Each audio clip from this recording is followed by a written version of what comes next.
Hey, I'm Luke Williams, and today we're going to be going over a few tips and techniques for squirrel hunting. You know, so you can add more squirrels to your squirrel dumpling. All right, if you're just getting into squirrel hunting, then the first thing you need to think about is what kind of rifle you're using. And that is going to be dependent upon the rules and regulations in the state that you're hunting. However, today we're going to look at 3 different types of firearms that are 3 different calibers. The first one is going to be the 410.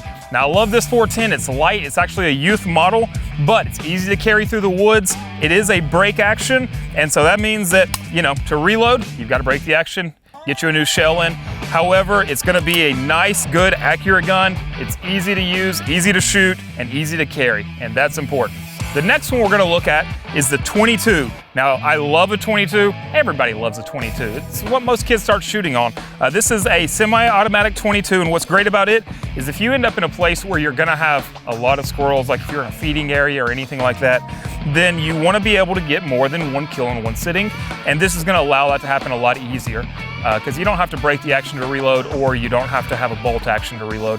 And so this right here really eases the process, and the 22 is going to scare away a lot less squirrels than the 410 because it's a lot quieter. All right, the third and final option we're going to look at is the 17 HMR. Now, this rifle is one of my favorite squirrel hunting rifles, even though it's a little bit heavier. It's actually made for competition, so the nature of the build's a little heavier, and then as well having a scope on top is obviously adding weight, so if you're trekking through the woods, it's a little more difficult. However, the accuracy on this gun is unprecedented, and I love that. The one thing I don't love is that it is a bolt action. Bolt actions are great in certain circumstances. However, when you can take 5, 10, 20 squirrels a day, depending on where you're at, having a semi-automatic rifle really gives you an edge as opposed to a bolt action. So at the end of the day, when you look at rifles, you just have to choose what's going to be best for you and what you think your scenarios or circumstances are going to be. If you're going to be killing single squirrels that you're going to see a distance, then having a bolt action and something that can shoot a little bit longer range is a good option. But if you're going to be in a feeding area where you have a lot of squirrels, then a semi-automatic may be where you want to go. Or if your state says you can only shoot with a shotgun, then, you know, 410 may be your option. And now that you have the right firearm picked out, let's talk about the techniques. And the first one is the waiting game. And it's exactly as it sounds. Find a tree, sit down, wait.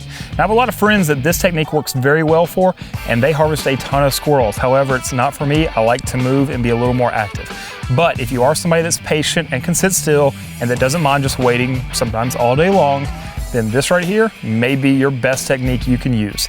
Now for this, you wanna make sure that you pick the right firearm, because if you don't wanna do a lot of moving around from place to place, then having a rimfire is really a necessity in this kind of situation, because you're gonna be less likely to scare away the squirrels for a long period of time as compared to a shotgun. The other thing to think about with this is you wanna make sure you're sitting by a food source. Now, if you have lots of food sources around you, you're likely not gonna see lots of squirrels. You're gonna see single squirrels here and there. Whereas if you can find a place where there's not a whole lot of food sources except for what's right around you, you're going to be way more likely to see a lot more squirrels packed into that area. The second technique, which is my favorite, is still hunting, but it's also, in my opinion, one of the more challenging ways to hunt a squirrel. For this, you're going to walk through the woods and use everything you've ever learned as a hunter or how to be stealthy while doing it. You want to make sure that you can walk through the woods quietly, using all the cover that you can possibly use, looking up to the canopy, and you're going to be looking for squirrels all around you without attracting any attention. Now, it's very tough because likely squirrels are going to see you before you see them. So the challenge is to flip that around and see them before they see you. Now for this, you're probably going to have to be using a rimfire rifle because you're more than likely going to be taking longer shots than what you're going to be comfortable taking with a shotgun. And so for me, this is where the 17 HMR plays in great. The other thing you have to think about here is getting set up for a shot. If you're just going to shoulder on a long shot and you feel comfortable, that's great. But otherwise, you need to figure out how to use what's around you to get set up for the shot without spooking the squirrel. The third option we're going to talk about is steady walking. And for this, you're probably going to need a shotgun such as the 410, as it's going to be a lot more difficult with a rimfire rifle. For this, you're just going to walk through the woods. And the idea is to be a non-threatening human being so that the squirrels don't want to run away from you. And so when you're walking through, as the squirrels are jumping around you, you want to be able to pull up quickly and shoot.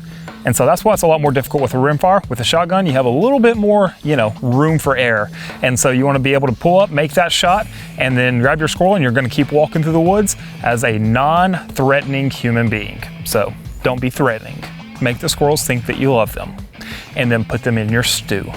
All right, all you avid squirrel hunters, drop any tips, tricks, or techniques down in the comments below for any new squirrel hunters we have, and then make sure you head to Raider Red's YouTube channel and hit subscribe. From the farm, I'm Luke Williams.